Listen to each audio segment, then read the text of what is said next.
Hi, team. This is our homework with Rojaa. We have the part about the incremental developments, and we're going to do a role play. I will be a student asking question, and Rojaa will be the teacher. And I will start with my first question. Hi, Rojaa. I've got a big project coming up. I heard about incremental developments. Could you explain? All right. Oh, big project. Exciting, Marion. All the best. So I have prepared the incremental development presentation for some of my students. I can share with you. It's a quick presentation that gives you an idea about the incremental development. Give me a quick minute. I will get that. All right. Can you see the screen? Yes. Yeah. Here we go. All right. This is the quick presentation about the Agile Fundamentals Incremental Development. So I will just briefly talk about what is iterative and incremental development and give you an example that is a very good example so that you get an idea of how to work with your big project. So it's a value-based work. You need to break up the problems into value-based parts, and then you have to track the progress against them. You have to track, that is most important part of the project. And you have to keep in mind about the quality also. Keep an eye on the design quality when you're working incrementally and then iteratively. So these are the two things you have to keep in mind, okay, value-based work and the quality.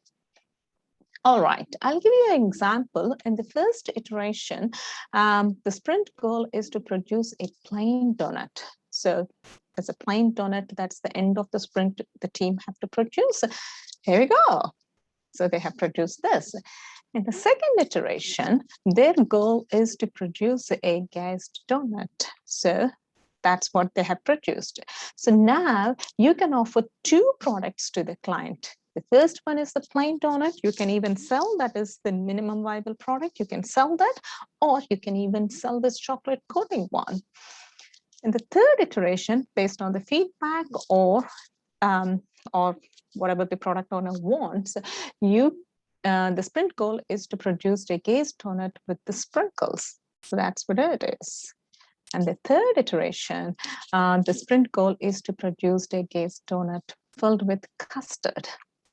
Exciting, right? So to summarize, in the first iteration, the team has produced a donut, that's the plain donut, but they always have to remember the quality of the product, which I have told you before, and that is the plain donut is the minimum viable product. So you can take to the market and show to the market about the donut. And every subsequent iteration, they're making the changes to the product. They're adding few things to the product. So incrementally adding to the product what previously was delivered. So they have added the chocolate coating, added the sprinkles, etc.